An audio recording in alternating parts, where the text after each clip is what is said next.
Rice, tapos tahol ng tahol? Tahol ka ng tahol. So guys, nagdito na sila. Ayan, magkikiss pa nga sila eh. May take ako, bati na tayo. Thank you po. Thank you po. Walang hug. Si Kuya, ito yung nag-review sa akin na maraming sinabi. Ngayon, actually nag-usap na kami, maraming siyang chat na basa ko naman. So naman, granted naman yung pinag-usapan namin, approve. May kick siya ngayon, so bati na tayo. Pero mo muna sa Chinese ha. Sa uppercut, sa uppercut. Huwag na natin sikmuraan kasi nawawala. Diwata, review muna. Ano ba yung sinabi niya nung una? Para mag-trigger ka. Marami napanood kasi di ba nag-trending talaga sing nag-viral din yung video niya. Dalawa sila actually na kumain dito tapos nag-honest review naman sila. So yun, mas marami dito na ngayon si Kuya kasama. Anong masasabi mo ngayon sa mga tao? Ay, pasensya na rin po sa mga nasabi ko doon. Siguro dala lang ng gutom na yun nga, pumila rin kasi kami ng medyo matagal. 2 hours lang naman. Pero yun, goods. So okay na yun, at least diba, lahat naman tayo may freedom of speech. So, salamat sa Goldilocks. Okay lang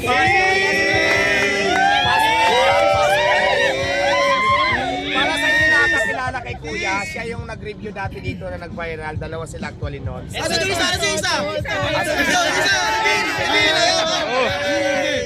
Nako, walang bigay, walang bigay. Walang bigay. Pero nakapag-usap naman ako ni Diwata. Okay na, na kami, bati na kaming tatlo.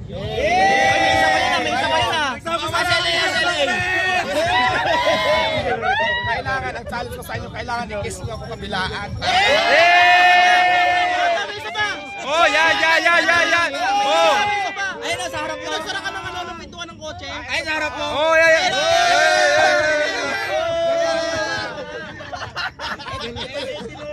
Nako, tatlo magkikis. Ito yung pasyal na... Wait lang, isa-isa lang, ingay nyo naman.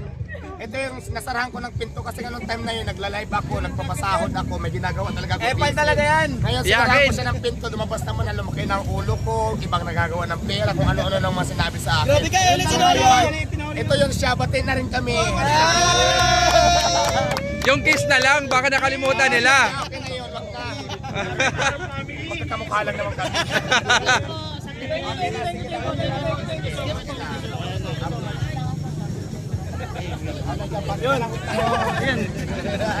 Pre, anong feelings? Okay, masarap sa feelings na goods na lahat. Diba, no? Idol, anong feelings? Siyempre na maluwag na sa pakiramdam na wala na yung bigat, yung burden nung nangyari dun sa video na yun, di ba? Nawala na, nabura na. So all goods naman na kami ng Diwata. And before naman, nakapag-usap na kami bago pa kami magkita dito ngayon. Yun. Salamat. Thank you. Si Idol, anong feelings na bati na kayong Diwata? Ayun, siyempre masaya. Kasi siyempre medyo nag-alangan din ako pumunta rito talaga. Kasi siyempre hindi natin masabi sa ibang mga bumabatikos din sa akin. Naka-alarma din. Kaya nagpatulong ako kay Boss M. Pasalamat ako kay Boss M kasi kaibigan niya si Diwata. Ayun, bali nagpatulong ako na lumapit rin mismo kay Madam Diwata. Pero nagpapasalamat talaga ako. may mensahe ka ba doon sa mga nambas talaga Sa sa'yo? mga nambas, di ko naman sila masisisi. Kasi siyempre, opinion rin nila yun na i-bash ako. Tsaka sa akin lang naman, yun nga, wala eh. Kumbaga tapos na eh. Baka ang new chapter ngayon, isasarado na natin yung issue na yun. Ngayon, magbablog ulit tayo sa kanyang mga bagong menu. Meron daw lang gunisa, lechon kawal, ano ba yun? Yung Diempo. Ayun, tingin ko masarap yun eh. Kaya tara. Anong masayo kay Boss M na nagbigay daan? Boss M, sobrang salamat. Kasi siyempre, dahil sa kanya rin nakatulong din talaga. Makalapit din Diwata. Yun. Salamat. Bakit ka ba nandito ulit?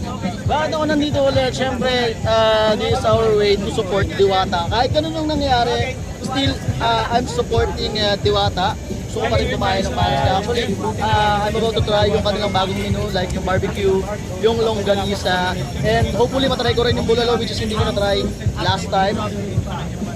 Yun, ayun. Tapos meron pa akong second question kuya Ritz. So, anong naisipan mo bakit gano'n yung naging takbo ng content mo?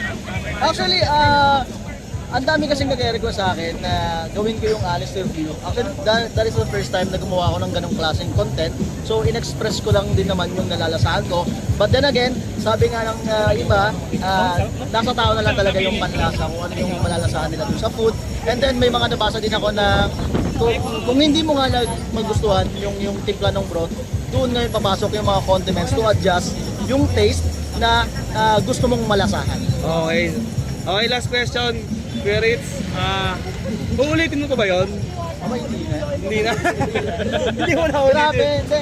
Actually, sobrang burden ako that time sa nangyari kasi hindi ko na-expect na magiging ganun yung backfire sa akin. Ngayon, let's spread positivity na lang. At magmahalan, no? Magmahalan tayo lahat. Love na lang. Thank you, Ritz. Thank you. Idol, kung kakain ka ilang rice ang kakainin mo ngayon? Ngayon, mukhang hindi ko kakayanin mag-limang rice. Busog na ako ngayon. Pero hopefully, matry ulit natin yung Paris ni Diwata. Pero ang target ko talaga ngayon, yung barbecue, yung kanisa, at saka yung lempo, and then yung kanilang bulalo. Sabi ni Diwata, dahil bati na kayo, magsiserve daw siya ng 5 rice. Kaya mong ubusin? Let's see! Tingnan natin. Kung kakayanin. Salamat. Alright. Yun. Ang daming nag-comment sa'yo, no? Puro may death threat pa, mga ganun ba? Oo, medyo. Grabe pala yung mga Kasi nag-comment. yun nga, medyo na-alarma lang din ako yun eh. Kasi nakakatakot din. Nakatawa ka lang yun. Kaya ka nakakap ka pa ngayon, no? So, meron pa akong pangalawang tanong, Kuya Jeng. Anong naisipan mo, bakit mo na-content yung ganong pangyayari? Yung Ay, sa ganong akin lang naman, kumbaga, kung tutusin nun na parang napadaan lang kami dito. Galing na rin kasi kami ng vlog nun sa may sa may Alabang. Tapos naisipan namin nung kasama ko, dumaan rito kay Diwata. Tapos yun nga, siguro nabaan kami sa pila, parang medyo napagod na kasi gabi na rin yun, anong oras na. Siguro di na namin alam mga pinagsasabi namin, kumbaga. Parang yan. Ilang oras ko yung pumila? 2 hours lang naman. Pero kasi nung time na yun talaga sobrang haba pa talaga ng pila. Kaya siguro dating namin dito, yun nga. Gutom na, siyempre utak namin nagkagano'n na. So yun nga, Alam mo nahin, no? tapos nakalimang rice pa. Nakalimang rice ka rin pala. So yung last na tanong natin kay Kuya Jeng, uulitin mo pa ba yun? Yung ganong content? Depende. Joke lang. Hindi, joke lang. Siyempre hindi na. Kasi ang pinaka-goal naman natin talaga is tumulong sa mga small businesses gaya nito. Kay Diwata, hindi lang dito sa Pasay, hindi lang dito sa Cavite, hindi lang basta kahit saan lugar dito sa Manila. Kumbaga, tinutulungan natin yung mga maliliit na negosyo na umakyat din para mag-boom at makilala rin. Siyempre para sa mga ikabubuhay din nila. Tama. So yun, maraming salamat kay Kuya Jeng sa yung pag-interview sa'yo. Thank you. Ang ganda ng serving, Ate Lingo naman. Yan.